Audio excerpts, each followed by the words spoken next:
Bismillahirrahmanirrahim. Assalamualaikum warahmatullahi wabarakatuh. Darso Arif Bakuama di sini di Toiba TV di hari Sabtu tanggal 8 Maret 2025 bertepatan dengan hari ke-8 kita jalani ibadah Ramadan. Saudara-saudara, setelah dua video saya yang memberitakan soal penjualan saham Paytrend yang diumumkan oleh Norman Sugianto, Direktur Paytrend di koran Neraca, yang kemudian diberitakan oleh koran Bisnis Indonesia, ada dua orang kemudian menghubungi saya. Kedua orang ini mengaku sebagai orang yang bekerja sama dengan Paytrend. Mereka punya usaha sendiri, tapi usaha mereka itulah yang berpartner dengan Paytrend. Mereka cukup memberikan banyak kontribusi kepada Paytrend.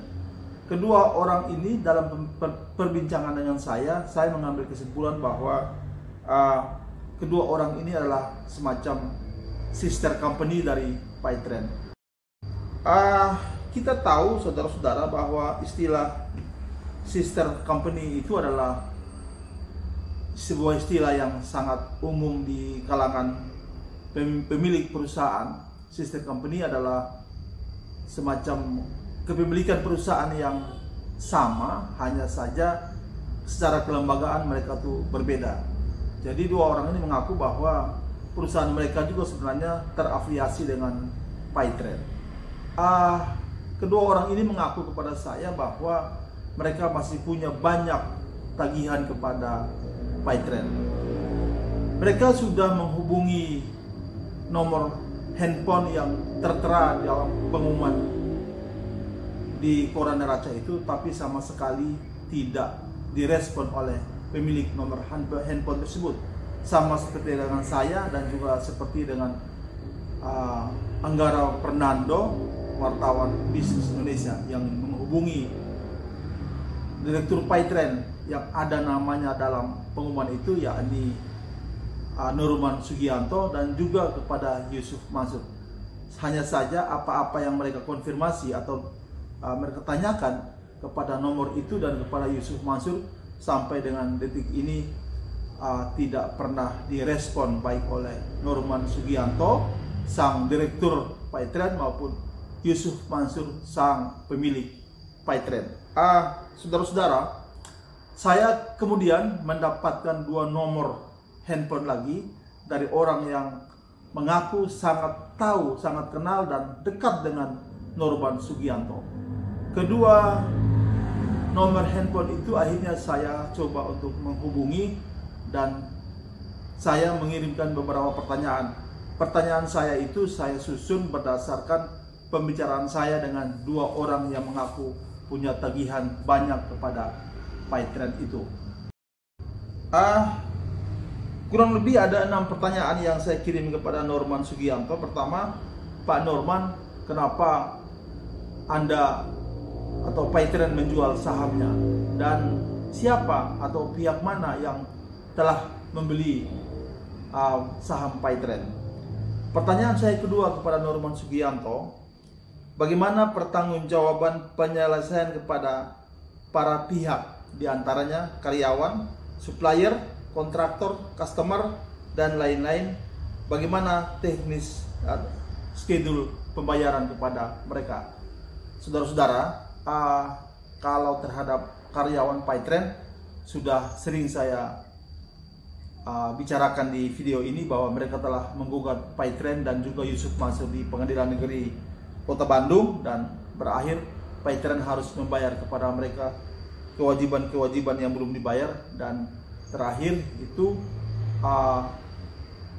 pengacara mereka yakni Jenny Mustafa harus menyetorkan atau memberikan informasi soal aset-aset Paytrend, kemudian akan disita oleh Pengadilan Negeri Kota Bandung. Nah, supplier, kontraktor, customer, dan lain-lain ini saya cantumkan dalam pertanyaan ini berdasarkan pembicaraan saya dengan kedua orang yang mengaku sebagai mitra Paytrend itu, mitra bisnisnya Paytrend itu. Pertanyaan ketiga yang saya ajukan kepada Norman Sugianto, Bagaimana bila kewajiban Paytrend lebih besar dari transaksi penjualan Paytrend? Yang kelima, pertanyaan saya, bagaimana penyelesaian kewajiban terhadap sister company Paytrend, yaitu Koperasi Insan Nusantara atau KOIN, kepada customer yang telah memberikan kepercayaan pengelolaan dananya dalam bentuk simpanan yang kemudian dijadikan modal kerjanya Paytrend sampai sekarang tidak ada kejelasannya. Saudara-saudara, jadi ternyata dalam Paytrend itu juga ada sister company lain yang bernama KOIN. KOIN ini adalah Koperasi Insan Nusantara. Koperasi Insan Nusantara ini menyertakan modalnya kepada Paytrend sebagai modal usaha. Saudara-saudara, jadi ada lagi masalah berikut yang tersisa dari Paytrend, yaitu sebuah badan usaha bernama KOIN, Koperasi Insan Nusantara. Nah, ini yang belum terungkap. Insya Allah dalam suatu waktu ke depan saya bisa bertemu dengan orang yang mengaku sebagai salah satu sister company-nya Paytrend ini, yakni Koperasi KOIN, Koperasi Insan Nusantara, sehingga dari mereka saya bisa mendapatkan informasi soal seperti apa kerjasamanya, sebesar apa uang yang mereka setorkan kepada Paytrend sebagai modal kerja. Ini luar biasa ya, masalah yang ditinggalkan oleh Yusuf Mansur dengan Paytrendnya. Pertanyaan berikut yang saya ajukan kepada Norman Sugianto, bagaimana pertanggungjawaban Yusuf Mansur dan Paytrend sendiri terhadap karyawan Paytrend sendiri dan terhadap karyawan KOIN, Koperasi Insan Nusantara tadi? Karena menurut informasi yang saya terima dari salah satu dari kedua orang yang telah menghubungi saya itu, ada istri dari salah satu partner bisnisnya Paytrend itu yang sampai stres bahkan gila. Juga ada di antara keluarga mereka, anak mereka yang ada yang meninggal. Ini sebuah informasi yang sangat menyentuh ya. Mudah-mudahan dalam satu waktu ke depan saya juga bertemu dengan keluarga yang menerima atau yang mengalami musibah ini karena punya masalah dengan Paytrend. Saudara-saudara, pertanyaan ini saya kirim kepada dua nomor milik Norman Sugianto itu hari Jumat kemarin, tanggal 7 November jam 8 pagi. Namun sampai dengan video ini saya buat lebih dari 24 jam, Norman Sugianto tidak merespon pertanyaan saya. Di pesawat handphone yang saya miliki untuk mengirim pesan itu, terlihat bahwa pesan saya itu terbaca oleh nomor tersebut, pemilik nomor tersebut, tapi sampai dengan detik ini pertanyaan saya tidak dijawab. Jadi saudara-saudara, saya punya kesimpulan sendiri dengan dimuatnya pengumuman penjualan saham Paytrend ini atau akuisisi Paytrend ini, kemudian nomor handphone yang dicantumkan itu tidak merespon apa-apa, begitu pula terhadap Norman Sugianto dan Yusuf Mansur tidak merespon apa-apa. Ini menurut kesimpulan saya adalah sebuah upaya mencuci tangan, mencuci dosa-dosa Yusuf Mansur dan Paytrend terhadap karyawannya, terhadap mitra-mitranya, juga terhadap sister company yang pernah bekerja sama atau sama-sama bekerja, sama-sama menyetorkan uang, menyetorkan modal kepada Paytrend untuk bekerja, sama-sama membesarkan Paytrend. Itu akhirnya Yusuf Mansur dan para direksi Paytrend itu mencuci tangan, mencuci dosa-dosanya dan lepas tanggung jawab secara hukum di kemudian hari. Saudara-saudara, selain nomor handphone yang sama sekali tidak merespon komunikasi dari pihak lain, alamat yang dicantumkan oleh pengumuman Paytrend di Koran Neraca itu, yakni Parahyangan Business Park, The Suites Room, Blok E57. ini juga sebuah penyesatan. Kenapa? Karena alamat tersebut sesungguhnya bukan lagi alamat PayTrend. Alamat tersebut sudah merupakan alamat dari perusahaan lain, yakni perusahaan yang bernama Walanja, sebuah perusahaan atau sebuah perusahaan toko online. Nanti 1-2 hari ke depan saya mudah-mudahan bisa mendapat konfirmasi dari pihak Walanja soal pengumuman yang dicantumkan oleh PayTrend ini. Saudara-saudara, memberikan alamat yang menyesatkan atau memberikan alamat yang palsu untuk kepentingan bisnis, saudara-saudara, ini tentu saja perbuatan pidana.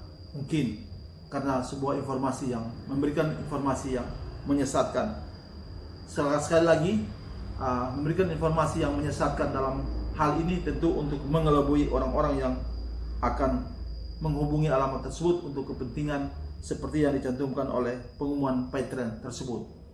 Saudara-saudara, semua kerugian-kerugian yang diakibatkan oleh PayTrend, baik terhadap karyawan, terhadap perusahaan-perusahaan mitranya, sister company-nya, maupun terhadap pihak yang lain, itu sangat bertentangan dengan apa yang pernah diungkapkan oleh Yusuf Mansur itu sendiri.